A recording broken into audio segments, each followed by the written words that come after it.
이틀 전에 제가 아는 목사님 사모님으로부터 전화가 왔습니다. 이틀 전에 전화 온 것은 자기 교회 성도 한 분이 맨발 걷기를 한다고 맨발로 걷다가 어디에 찔렸다 하는 것입니다. 찔려가지고 그때부터 이 얼굴 앞면이 마비가 되면서 혀가 굳어가지고 말을 못하게 되었다는 것입니다. 그러니까 급하게 병원으로 가게 됐죠. 근데 병원에서 그 병명을 못 찾았다는 것입니다. 그래서 또 큰 병원에 갔더니 척수 검사를 해야 되겠다. 근데 척수 검사가 뭔지 알죠? 척추에 주사 박아서 하는 것입니다. 굉장히 위험한 겁니다. 그런데 이제 이 사모님이 하시는 이야기가 뭐냐면, 제가 일전에 자기 눈앞에서 척수 검사를 받다가 바로 사망하는 걸 봤기 때문에 두렵다는 것입니다. 그래서 이제 어떻게 하면 좋겠냐고 이렇게 전화가 온 거예요. 제가 딱 들어보니까 이건 파상풍인데, 그래서 잠시 기다려 보십시오. 제가 좀 확인해 보고 연락드리겠습니다 하고는 자료를 딱 찾아보니까 이렇게 못에 찔리고 이렇게 할 경우에 세균 가운데 특별히 신경을 마비시키는 세균이 감염되면 이게 바로 파상풍이에요. 그러니까 근육이 마비되고, 그 중에 하나가 안면도 마비되고 혀도 마비되어서 말도 못하고, 이걸 그냥 두면요, 숨을 쉬는 것도 다 근육이거든요. 이 숨을 쉬는 횡격막이 마비돼 가지고 숨을 못 쉬어서 죽는다는 것입니다. 그래서 이것은 빨리 치료를 해야 되고, 항생제를 투여해서 근본적으로 파상풍을 이제 페니실린 이런 것들을, 그래서 파상풍 세균을 죽이는 일을 해야 되고, 다음에 이 독성을 이제 중화시키는 항독소 치료도 또 뭐 하고 다양한 치료가 있는데, 이렇게 치료하면 한 50% 살 가능성이 있다는 것입니다. 굉장히 위험한 거죠. 그래서 제가 이제 그렇게 이야기 드리니까 알겠다고 감사하다고 이렇게 했습니다. 한편으로는 그 병원에 가서 그 이야기를 안 했는가? 맨발로 걷다가 찔렸다는 이야기를 했으면 의사가 분명히 그걸 알았을 텐데 왜 몰랐을까? 그게 좀 의문스럽기도 하고, 또 한편으로는 우리 이든밸리에 오시는 분들이 맨발 걷기를 좋아해서 제가 이든밸리에 맨발 걷기장을 만들어 놨잖아요. 숙소 앞에 그 얼마나 좋아요. 근데 이제 어제 보니까 한 분이 그 맨발 걷기 장소가 아닌 길에 오시는데 맨발 걷고 오시는 걸 보게 되었습니다. 그래서 제 마음속에 꼭 이야기를 해야 되겠다. 그래서 여러분이 맨발 걷기를 하려면요, 반드시 파상풍 백신 예방주사를 맞고 하십시오. 그렇지 않는 사람은요, 맨발 걷기 하지 마십시오. 생명의 위험이 있을 수 있습니다. 그걸 여러분에게 꼭 좀 말씀드리고 싶습니다. 그런데 이 치료법 가운데 보니까 무엇이냐면, 세균이, 특별히 파상풍을 일으키는 이 세균은 산소가 없는 조직에서 잘 자라므로, 그러니까 혐기성 질병인데, 혐기성 세균은 산소가 없는데 잘 자란다는 것입니다. 그 중에 하나가 뭐냐면요, 암세포입니다. 그래서 이런 세균은 이 파상풍 치료하는 것 중에 하나가 뭐냐면 고압산소 요법이라는 게 또 있어요. 산소를 고압으로 억지로 집어넣어줘서 이제 이 세균이 산소에 의해서 이제 태워지거나 제거되는 이런 치료법도 있다는 것입니다. 그래서 이 전화를 받고 제가 생각하기를, 우리 이 환자들에게 꼭 필요한 것이 물론 반복되는 이야기지만 해드려야 되겠다. 모든 환자는요, 절대적으로 충분한 산소를 호흡하는 것이 필요합니다. 왜냐하면 일본의 의사인, 의학 박사인 노구치 히데요시는 말하기를, 모든 병의 원인은 산소 결핍증이다. 그리고 아스키튼 씨 박사는 모든 만성적인 통증과 질병의 원인은 세포의 산소 공급이 부족하기 때문이다. 그러니까 자가 면역 질병도요, 사실은 여러분의 질병이 무엇이든 관계없이 모든 질병의 문제는 산소 부족의 문제라는 것입니다.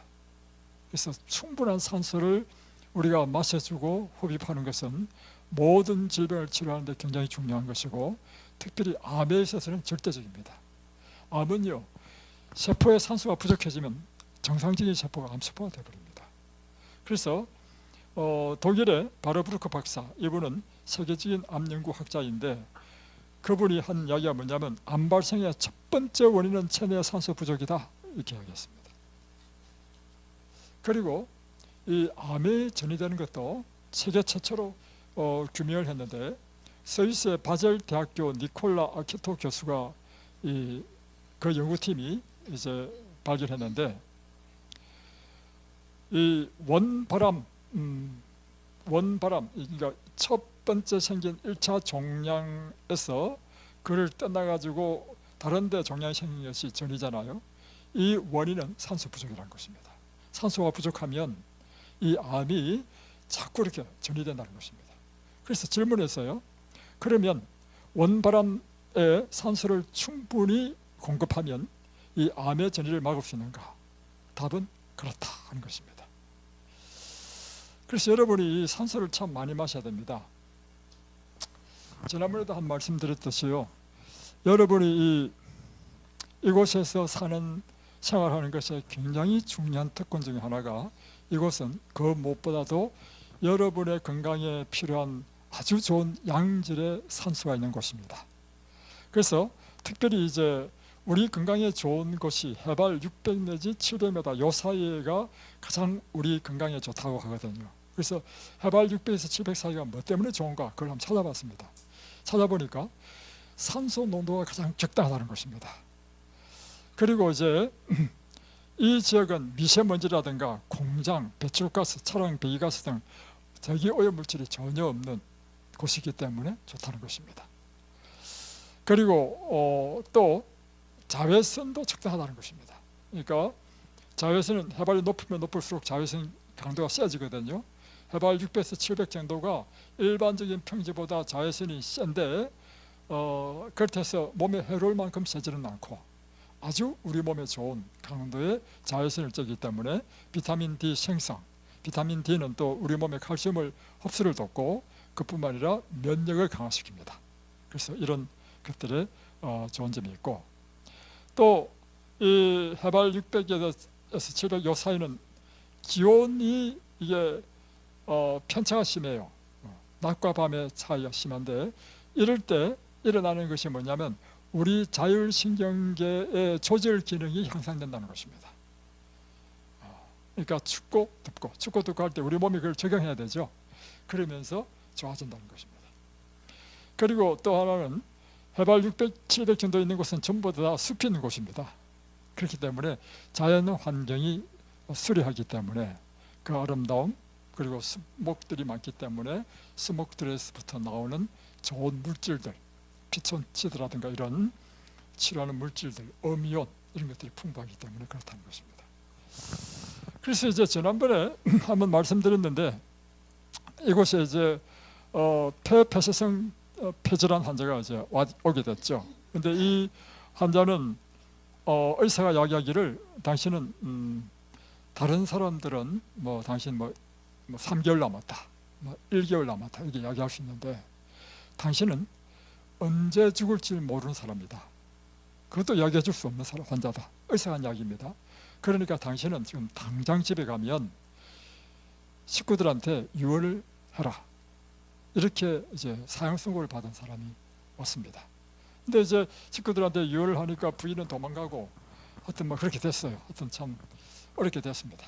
그러니까 이제 친구의 이제 소개를 받아서 갈 데도 없고 하니까 소개를 받아서 이곳에 오게 됐습니다.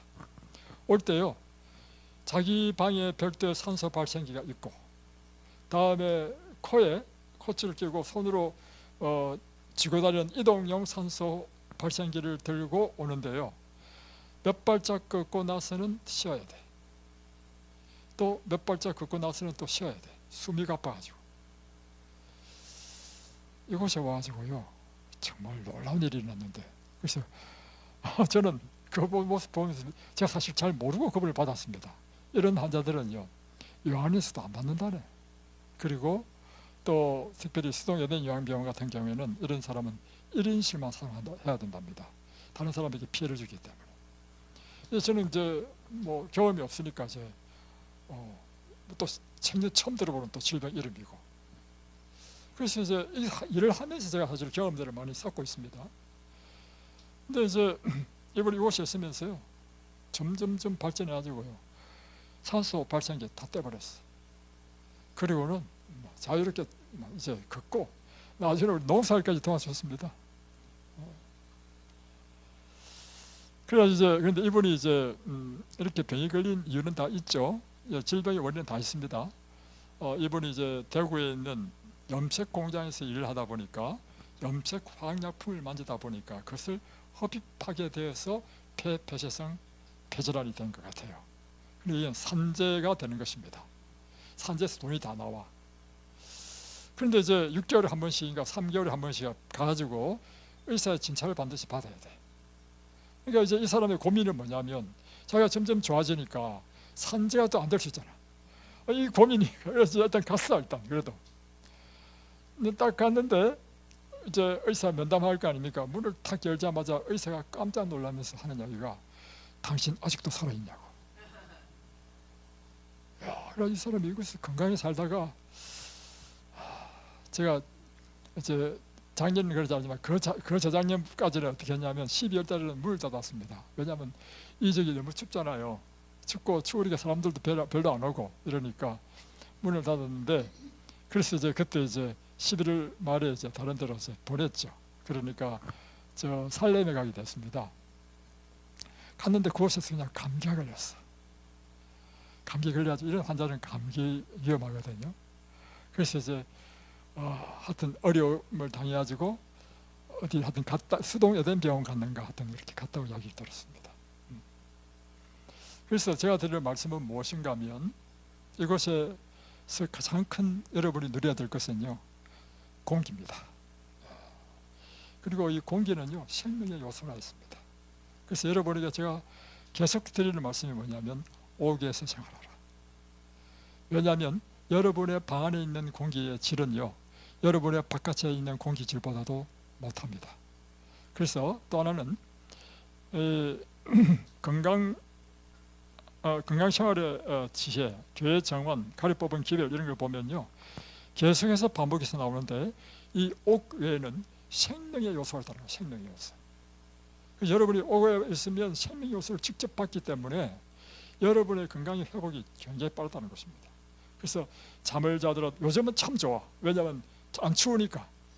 잠을 자더라도 바깥에서 자고, 쉬더라도 바깥에서 쉬고, 책을 읽더라도 바깥에서 쉬고, 책을 읽고, 산책하고. 요즘 진짜 너무 좋은 계절이라서, 지난번에 디산에 가니까 디산에서 잣나무 숲이 얼마나 좋은지, 그곳에 자리를 쫙 깔고 다 누워있어. 얼마나 좋겠어요. 또 요즘에 또 최근에 제가 그 침대, 이제 간이 침대를 이제 샀잖아요. 저게 잔디바디에 탁 놨는데, 어저께 이제 잣나무 숲에 이제 그늘이 탁 졌는데, 바깥은 햇볕이 쨍쨍 쬐더라도 그늘에 그게 앉아 있으면 시원하단 말이에요. 여기는 습도가 없기 때문에. 해발 600, 700의 장점이 또 뭐냐면 습도가 없어요. 그래서 여름에도 그늘에만 가면 덥지 않습니다. 딱 보니까 그냥 지사님도 쫙 자고 있고, 또 여기 어떤 분이 또 자고 있고, 또 저녁에 보니까 남자들이 또 다 차지했더구만. 여러분이 이렇게 가능하면 옥외 생활을 하시고, 또 여러분이 이제 제가 찾아올 때 수목을 많이 시키죠. 그리고 여러분이 몸에 산소를 많이 집어넣는 방법은요, 자세가 발라야 됩니다.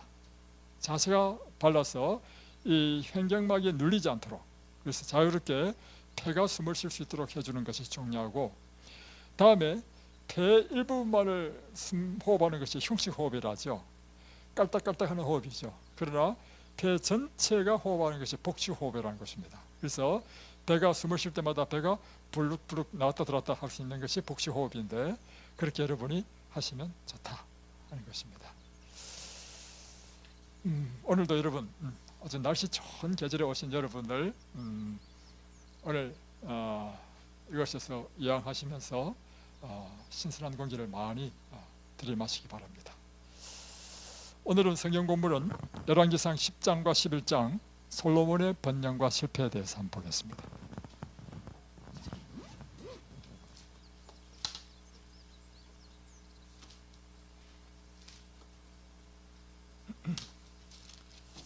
먼저 10장 10절에 보겠습니다. 10장 1절.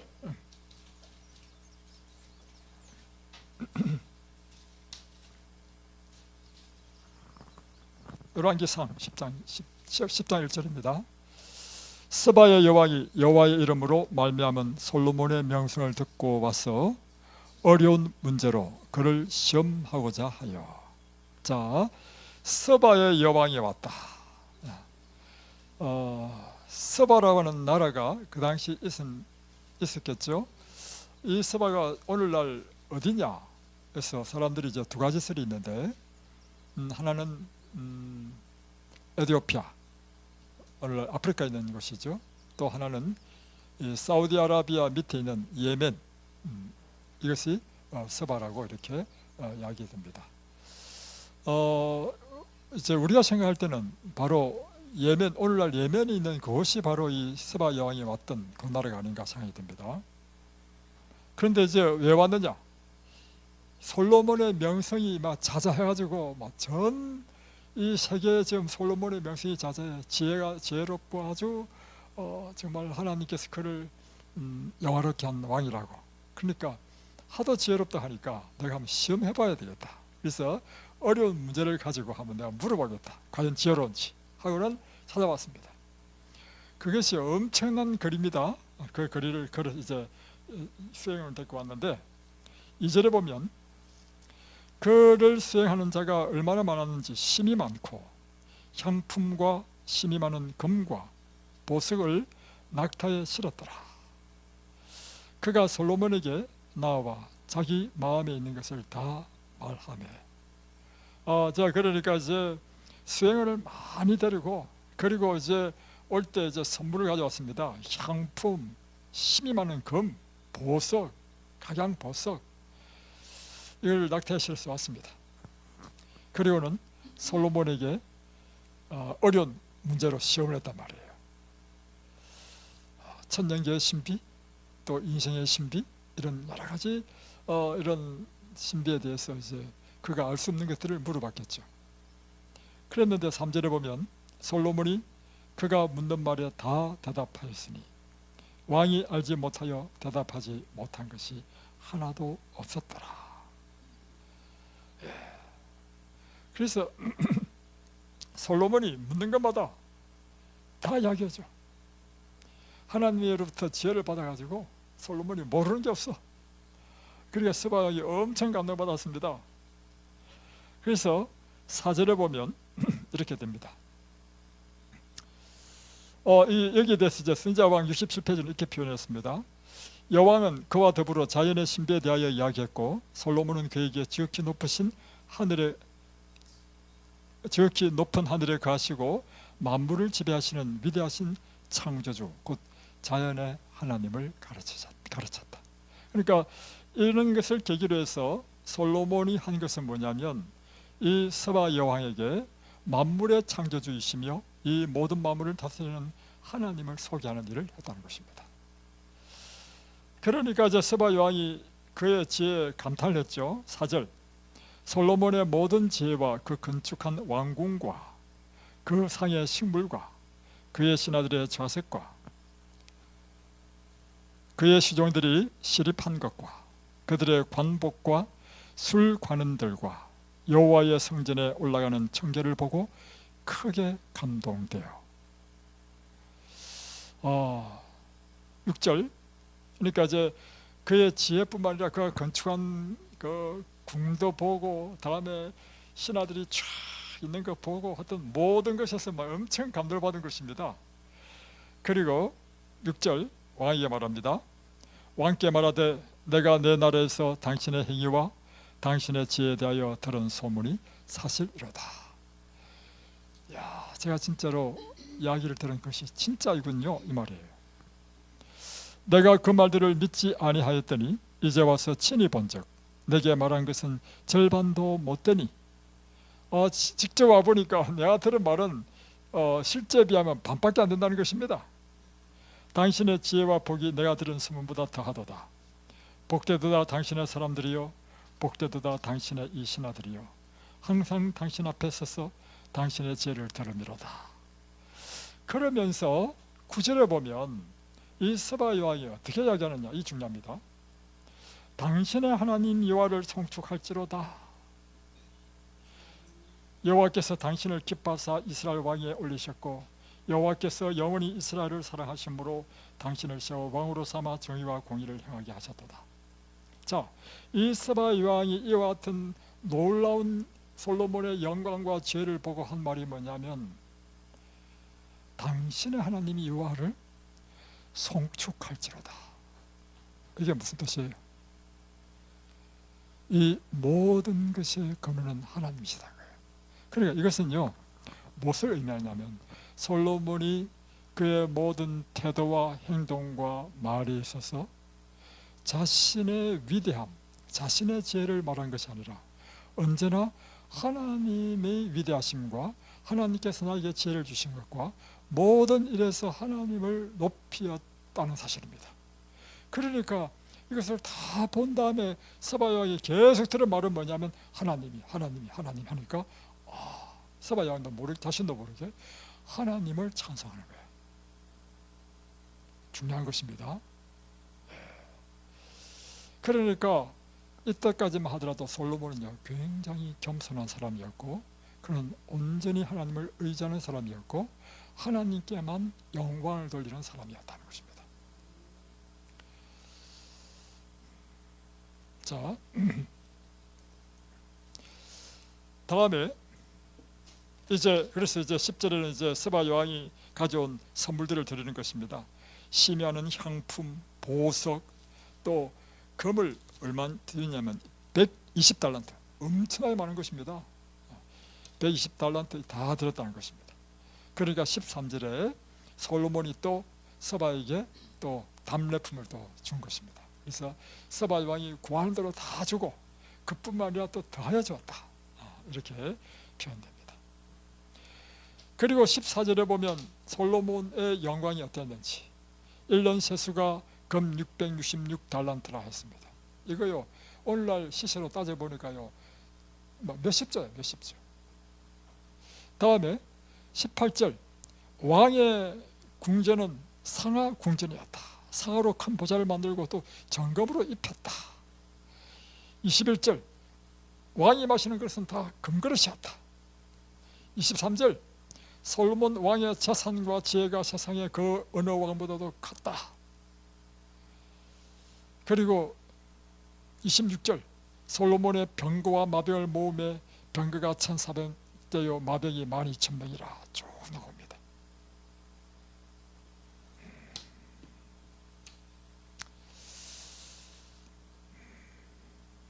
솔로몬은 이 스바 여왕을 만날 때까지만 하더라도 선지자왕이는 이렇게 표현하고 있습니다. 이것이 바로 하나님께서 만백성에게 끼치고자 계획하신 감명이었다.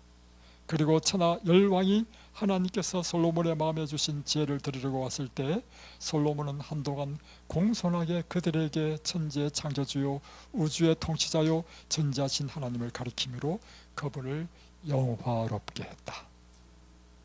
그런데 방금 이야기한 것처럼 세수가 666이요, 날마다 들어오는 선물이 있고 날마다 상하 궁전을 짓고 마시는 마다 금그릇이고 부귀영화가 점점 커지면서 솔로몬이 자신도 모르게요, 그 마음에 교만이 삭히기 시작했습니다.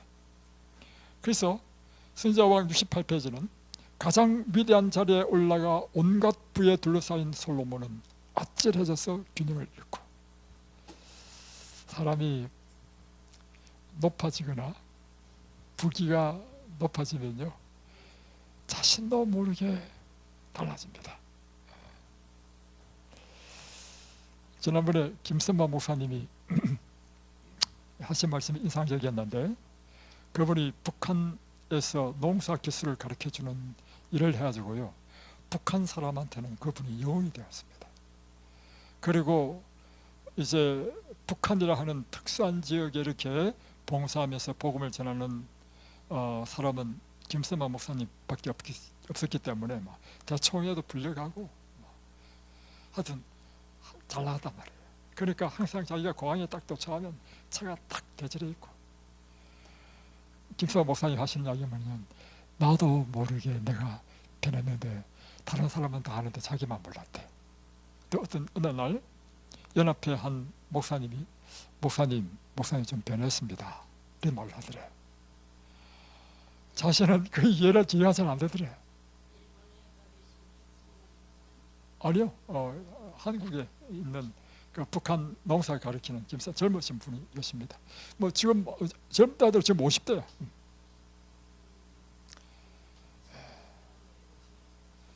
그런데 이제 사실은 여러분, 모든 사람이 다 이렇게 변질됩니다.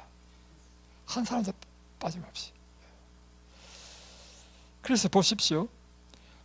막 계속해서 끊임없는 칭찬을 받게 되고, 그런 마침내 자기에게 쏟아지는 아침을 저항할 수 없게 되었다. 주신 분을 영화롭게 하도록 그에게 맡겨진 지혜가 오히려 그를 교만하게 만들었다.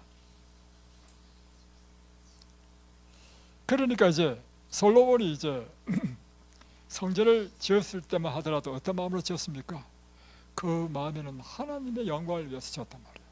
그래서 하나님의 영광을 위한 그 일심단편으로 다 지었는데, 나중에 그렇다면 이 솔로몬 궁전은 무엇이라고 불려져야 됩니까? 여호와의 성전이라고 불려져야 되는데, 솔로몬의 성전으로 지금도 다 부르고 있어 사람들이. 왜 그런가? 사람들이 점점 누굴 높이게 되냐면 솔로몬을 자꾸 주목하게 되는 거라. 그래서 솔로몬에게 아침이 쏟아지고 솔로몬에게 칭찬이 쏟아지니까 솔로몬의 성전으로 바뀐 것입니다. 여기 신자왕 68페이지에 이렇게 기록되어 있습니다. 마침내 이스라엘의 하나님 여호와의 이름을 영화롭게 하기 위하여 설계되고 건축된 건물에 비길 데 없이 훌륭함에 대하여 사람들로 자기가 최고의 칭찬을 받아야 할 사람이라고 말하도록 버려두었다. 그러니까 사실은 하나님께서 설계도 주시고 하나님께서 주신 재료로 다 건축했는데도 불구하고 사람들은 점점 이제 누굴 칭찬하냐면 솔로몬을 칭찬하게 됐단 말이야. 그러면 솔로몬이 그 칭찬을 하도록 버려두었다는 것입니다. 그리하여 여호와의 성전은 온 열국의 솔로몬의 성전으로 알려지게 되었다. 인간 대리자는 높은 자보다 더 높은 하나님께 속한 영광을 자기 자신이 취하였다. 솔로몬이 이 성전 복원할 때 기도가 무엇이냐면, 내가 건축한 이 전을 주의 이름으로 일컫는 줄을 알게 하옵소서. 이때까지만 하더라도 솔로몬은 겸손하고 순수했단 말이에요. 그런데 점점점 바뀌어 쓰시는 모든 사람들이 다 솔로몬의 성전으로 이름을 부르게 됐다는 것입니다. 두 번째, 이제 이러면서 이제 솔로몬이 점점 변질되기 시작합니다. 또 변질되는 것을 한번 보여드리겠습니다. 신명기 17장 18절을 보면 하나님께서 명령했습니다. 그가 왕위에 오르거든 이렇게 하라. 신명기 17장 18절에 보면 그가 왕위에 오르거든 이 율법서의 등사본을 레위 사람 제사장 앞에서 책에 기록하여. 다시 말하면 왕이 이제 등극하게 되면 제사장이 해야 될 일이 뭐냐면 율법책을 복사를 하라는 것입니다. 옛날에는 전부 다 손으로 썼습니다. 사본을 만들어 가지고 왕에게 주면서 날마다 이 율법책을 그 귀에 들리도록 하라는 것입니다. 다음에 17장 19절, 평생에 자기 옆에 두고 읽어서 왕이 해야 될 일은 뭐냐면 율법책을 날마다 읽어야 돼. 그의 하나님 여호와 경외하기를 배우며 이 율법의 모든 말과 이 규례를 지켜 행할 것이라. 이것이 왕이 해야 될 일이라는 것입니다. 그리하면 그의 마음이 그의 형제 위에 교만하지 아니하고 이 명예에서 떠나 자루나 우루나 치우치지 아니하리니. 그러면 이스라엘 중에 그 자손이 대대로 왕위를 이어갈 것이다. 이것이 하나님의 명령이었습니다. 그래서 솔로몬은 이 명령을 잘 알고 있었기 때문에 한동안 이 주의에 아주 주의를 기울였습니다. 그의 최대 소망은 신의 산에서 받은 이 법도 하나님의 율법에 따라 생활하고 다스리는 것이었습니다. 그래서 그는 이 세상에 가장 지혜롭고 현명한 통치자가 되었습니다. 그러나 그가 왕으로서 이제 하다 보니까 다른 강대국과의 이렇게 조약을 맺어야 될 필요성을 느끼게 되었습니다. 특별히 그 당시에 최고의 강대국은 애굽이었습니다. 그래서 솔로몬은 이스라엘 나라 남쪽에 자리 잡고 있는 강대국과의 관계를 강화하기 위하여 하나님께서 금하신 영역을 침범하게 됩니다. 그것은 무엇이냐면 하나님께서 또 명령하신 것이 있습니다. 뭐냐면 이방 여인과 결혼하지 말라는 것입니다. 그런데 조약을 맺을 때 그 조약을 확실하게 하는 방법이 있어요. 그건 뭐냐면 인척 관계를 맺는 방법이 제일 확실하잖아요. 그러니까 바로 애굽의 바로 왕이 자기 딸을 공주를 아내로 주는 거라. 그러면 사위가 되잖아요. 사위가 되고 장인이 되잖아요. 그러면 이 관계가 이보다 더 확실하게 결속될 수 없잖아요.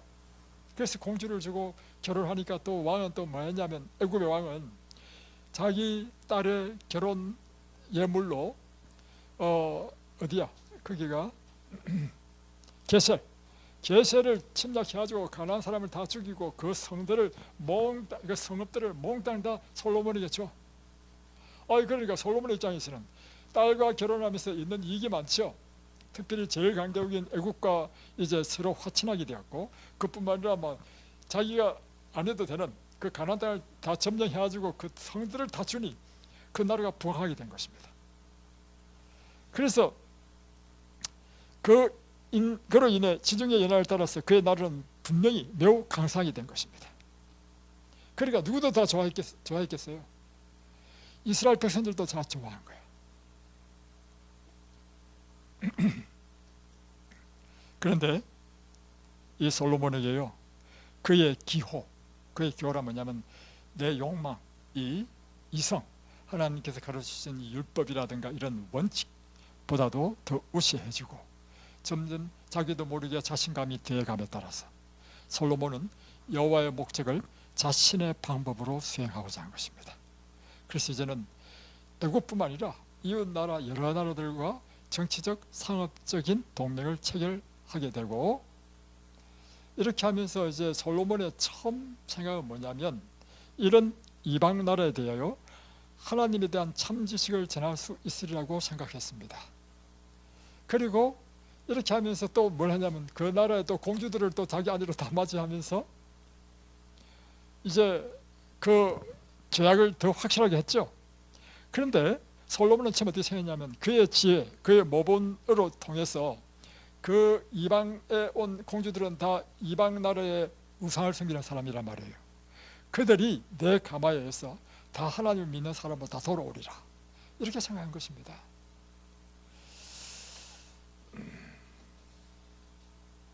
이것은요, 헛된 생각인 것입니다.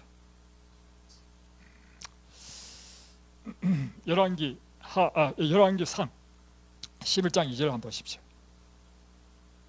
여호와께서 일찍이, 2절입니다. 여호와께서 일찍이 여러 백성에 대하여 이스라엘 자손에게 말씀하시기를 너희는 그들과 서로 통혼하지 말며 그들도 너희와 서로 통혼하게 하지 말라. 그들이 반드시 너희의 마음을 돌려 그들의 신을 따르게 하리라 하셨으나, 그러니까 하나님께서 특별히 결혼관계에 있어서 이방 여인과 또 이방 사람과 결혼하지 말라는 것입니다. 왜냐하면 그렇게 하면 필경, 그들의 이 이방 신들을 따라갈 수밖에 없게 된다, 이렇게 하는 것입니다. 그래서 하지 말라는 것입니다. 그런데 솔로몬은요, 자신만만한 것이죠. 내 지혜와 내 모본으로 오히려 그들이 내 가마 아래서 다 이 하나님 믿는 신앙으로 다 돌아올 것이다.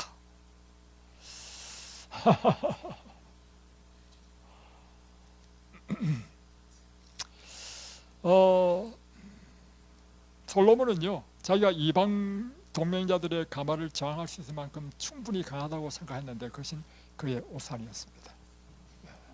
물론 그는 경제적으로 굉장히 큰 이익을 얻었습니다. 그렇게 동맹해가지고요, 오빌의 금을 얻게 되고 다시스의 을을 얻게 되고, 다음에 이 세상의 명성과 영광과 부를 막 얻게 됐습니다. 주변 나라들과 정치적 상업적인 조약을 맺음으로 인해서. 그래서 그 결과는 왕이 예루살렘에서 은금을 돌같이 흔하게 하고 백향목을 평지에 뽕나무같이 많게 할 만큼 엄청난 경제적인 부는 얻었습니다. 그러나 이 부는 그것에 수반되는 모든 유혹과 함께 솔로몬 시대에 점점 많은 사람들에게 파고들었고 품성이란 정금의 광채를 잃고 못쓰게 만드는 것입니다. 결국에는 이 성공과 명예로운 지혜에 따르는 유혹에 굴복하여 번영의 근원이신 하나님을 잊어버리게 되었다는 것입니다. 세상 앞에서 자기 자신을 영화롭게 하고자 이 솔로몬은 자신의 명예와 성실을 팔았습니다. 많은 나라들과의 통상에 수반되는 막대한 재원이 필요했는데 그것은 이제는 무거운 세금으로 보충하였습니다. 그러하여 교만과 야심과 낭비와 방종은 그의 백성에게 잔인한 강요를 요구하게 되었습니다. 그러니까 이제 백성들이 처음에는 솔로몬 왕은 지혜롭고 막 솔로몬에 대한 칭찬을 하다가 나중에 솔로몬이 그 부귀와 사치를 유지하기 위해서는 결국에는 백성들의 세금을 더 무겁게 징수하다 보니까 백성들의 싫어지죠. 그때부터 백성의 원망과 정오의 대상이 됐다는 것입니다. 자, 신명기 17장 17절에는 그에게 아내를 많이 두어 그의 마음이 미혹되게 하지 말 것이며 자기를 위하여 은금을 많이 쌓지 말 것이니라. 특별히 왕이 해야 될 일은 뭐냐면, 왕이 특별히 명심해야 될 것은, 왕은 권세가 있잖아요. 그리고 옛날은 일부 다처제였잖아요. 그래서 왕들이 처와 첩을 많이 건드렸잖아요. 그래서 하나님의 율법에는요, 왕은 아내를 많이 두지 말라. 아내를 많이 두면 그 마음이 미혹되게 된다는 것입니다. 두 번째는 왕은 자기를 위하여 은금을 많이 쌓아두지 말라는 것입니다. 이게 뭐냐면 너무 부하게 되지 말라는 것입니다. 왜냐하면 부는 사람을 부패시킨다는 사실입니다. 제가 아는 그 자매님은요, 두 자매가 다 암 환자입니다. 그런데 지금은 자연치료로 다 나아가지고 지금 몇십 년 지났습니다. 그래서 또 하나님께 축복해 주셔서 좋은 신랑을 만나가지고 지금 잘 살고 있습니다. 그 자매가 늘 하는 말이, 나는 정말로 저에게 암을 준 것이 얼마나 저에게 큰 축복인지 모른다고. 제가 암을 걸리지 않았다면 나는 예쁘죠, 능력이 있죠, 사업 잘했죠, 초년 때부터 사업을 해가지고 잘했어. 부족함이 없으니까 하나님 없이 살았다는 것입니다. 근데 암이 탁 걸려가지고 막 일하던 것도 다 정리할 수밖에 없고 그야말로 사망의 직전까지 갔다가 하나님의 은혜로 고침을 받았어. 그는요, 그때부터요, 하나님을 위해서 봉사의 삶을 삽니다. 그러니까 하나님께서 신랑을 주시는데 신랑도 좋은 신랑을 주가지고 이 두 자매가 각각 다르게 사는데, 그렇게 사는데 이 두 자매가 각각 하나님만을 위하여 봉사하며 살아도 남편이 다 뒤에 뒷받침 다 해줘. 그런 신랑을 만났어.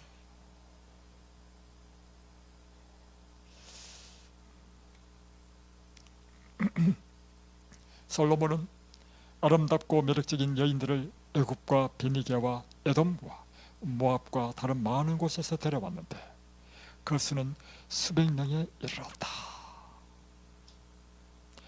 그런데 이 여인들이 다 이방신을 섬기는 사람들이라. 그래서 그 여인들이 섬겼던 것이 뭐냐면 아스토롯, 밀곰, 다음에 몰록, 그모스, 이런 신들을 섬기는 것입니다.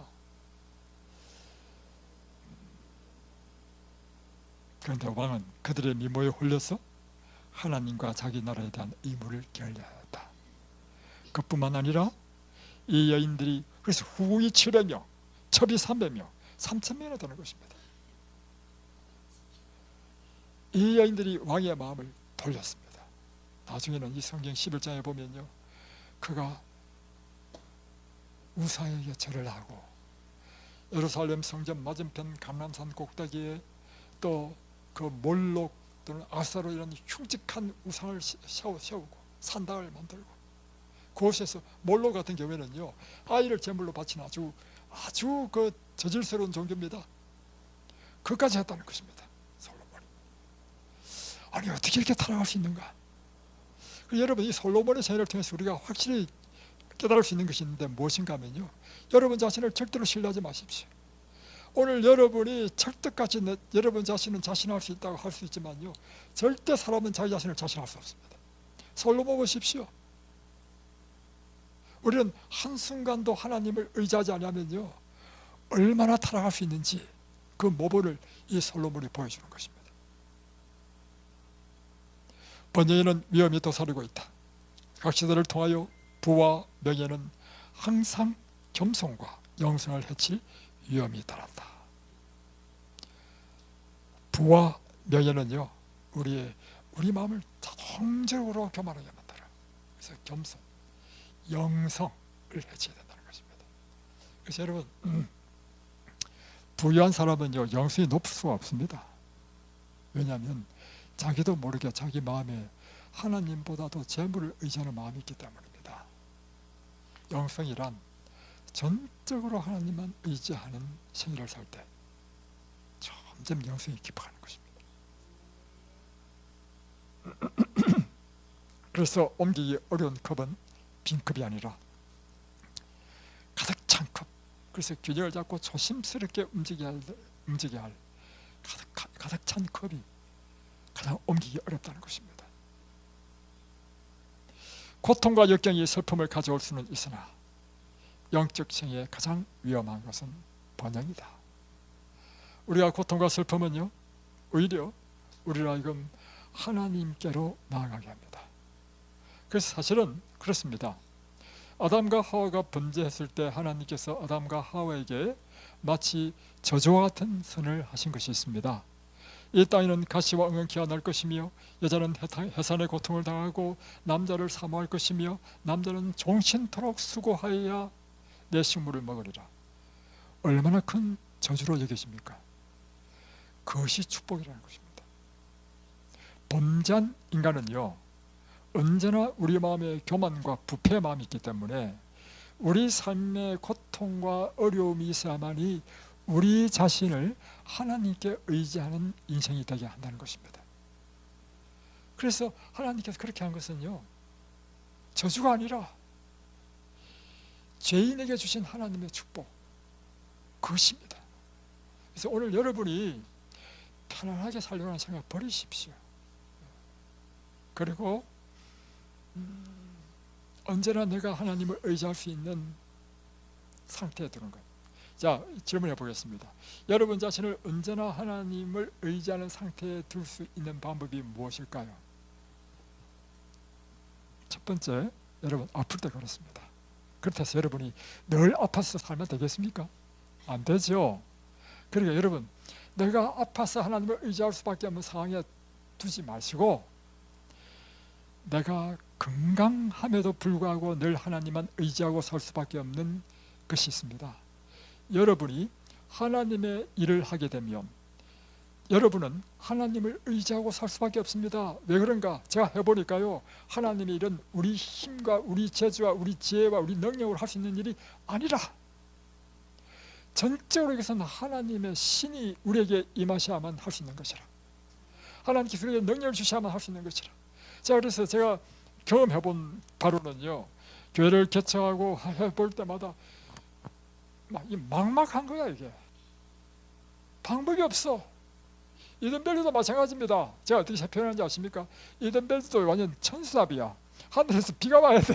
그게 뭐냐면 언제 누가 올지 누가 압니까? 이렇게 다 차려놔도요, 사람이 안 오고 텅텅 비어 보세요.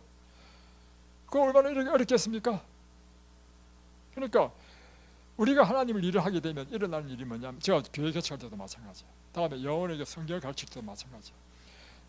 제가 해보니까요, 사람이 잘 가르친다 해가지고 사람이 회심하는 게 아니더라고요. 제가 처음 가르칠 때는 진짜 처음 가르치니까 그 경험이 전혀 없었거든요. 그때가 35살 때였어. 그러니까 기도 엄청 하게 했습니다. 그뿐만 아니라 제 아내가 이제 제가 누굴 성경공부 가르치러 갔는데 처음 경험이니까 제 아내가 저를 위해서 얼마나 기도했는지. 그런데 놀라운 일이 나는데요, 떠듬떠듬 가르쳤는데 이분이요, 닭똥 같은 눈물을 흘리면서 회개하는 거예요. 와. 그리고 지금은요, 다릅니다. 지금은 교육이 많잖아요. 수백 번 가르치고 수천 번 가르쳤습니다. 그래서 교과 이게 과목도 필요 없어. 성형식으로 다 할 수 있습니다. 근데 문제는요, 능력이 처음 그때만 그런 능력이 나타나지 않아. 그래서 깨닫는 게 있습니다.